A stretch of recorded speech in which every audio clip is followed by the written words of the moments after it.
Conservatism is for conservatives. There seems to be nothing more natural to humankind than the drive to make things universal.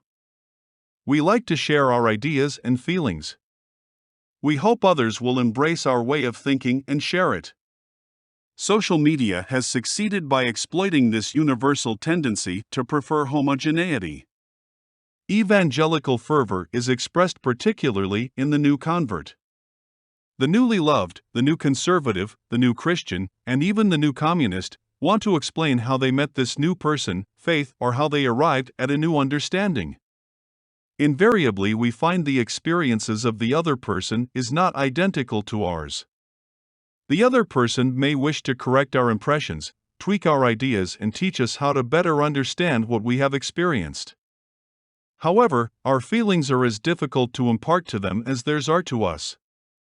We want others to share our experience, but identical responses to the same stimuli rarely happen. We do not all fall in love with the same person. Our experiences are to some degree our own. Experiences and ideas are not easily transferable. Impressions are not easily duplicated. The subjective nature of our ideas remains subjective. We are not clones, and every experience we have is understood in a number of different ways. Conservatism is not for everyone. We need to understand that. There is no world in which everyone is conservative.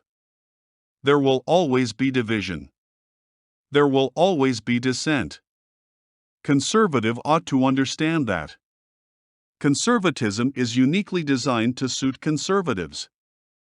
In understanding this truth, we ought to be wary of adopting liberal positions and liberal policy. That liberals do not think like conservatives is not reason for swinging to the left. Conservatism is principled. We do not just favor smaller governments. We expect an accountability that is difficult to acquire from governments. There is no way a smaller government can be obtained without personal accountability. Regardless of how small the state reduces accountability. It must, or it has no function. You may negotiate a settlement with a robber about how much you will give him. Despite the settlement, you have still been robbed. If conservatism is a theocracy, there is no negotiation with the state that will not compromise us. Any settlement with the enemy only compromises what we are expected to be. Liberals are always willing to negotiate. Liberals will agree to reduce the upper tax bracket from 70% to 40%. Regardless of the amount levied, taxes are still expropriated. So long as the state can levy taxes, there is no theocracy. The state has no right to any part of the world. How does the state impose liabilities on us when it has no legitimate right to the natural world? The state represents a silent partner with a lien on the assets of all real property.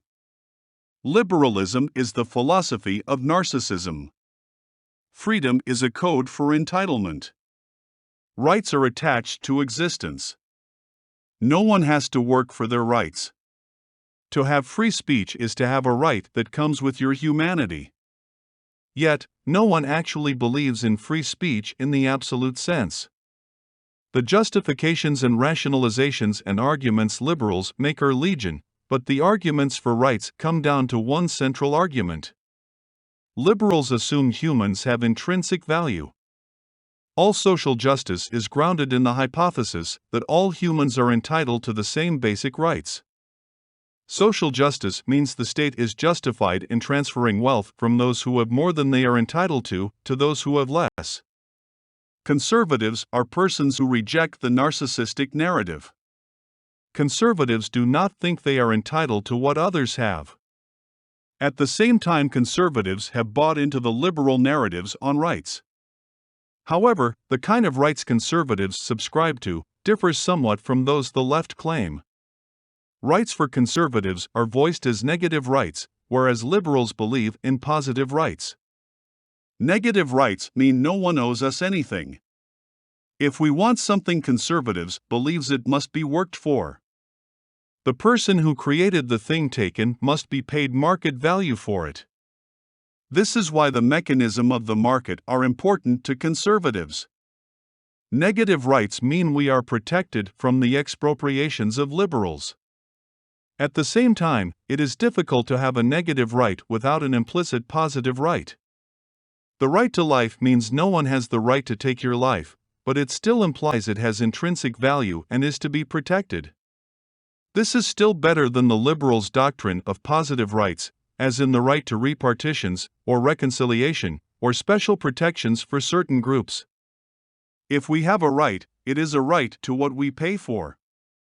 We have a right to what we create. We have a right to the church.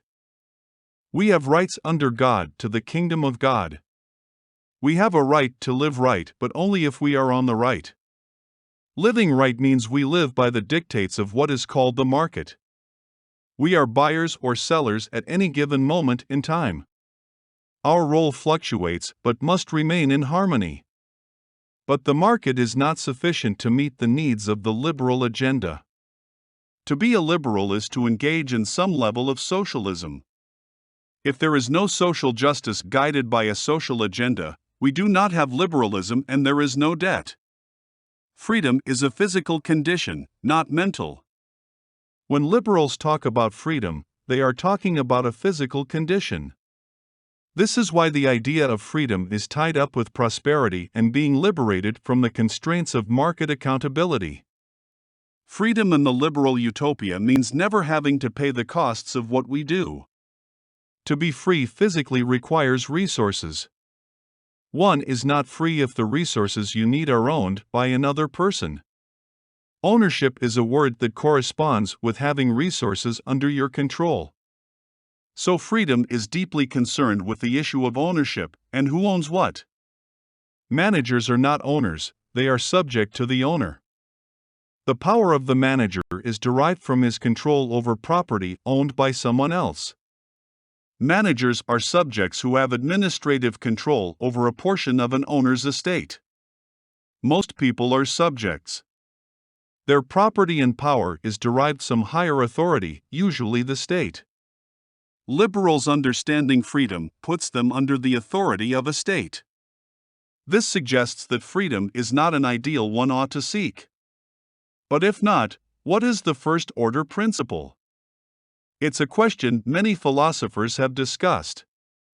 Mankind must be right. There is only one right, which is the theocratic right. To be right is to be good, and to be good is to have value. To have value, we have to create it. To be right is to have value. If good and truth is known and knowable, it is also predictable. There has to be a right if there is a right. If we know what is good and we all seek the good and the right, we all ought to know what each of us will choose if and when we choose right.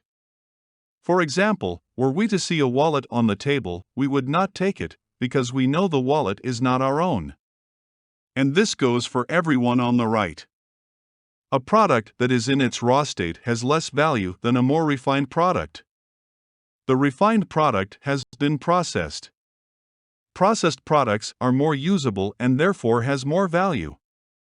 To measure good is to measure that which is good, which is the value added or what is called equity. Equity is the value we add to an asset. No person creates assets, so the value of an asset is not considered when calculating equity. Equity is the value we add to assets. This is computable and provides a quantifiable definition of what is good. Value is expressed in units of value or what we call currency. The value of a good is given by the value of the good added, through labor.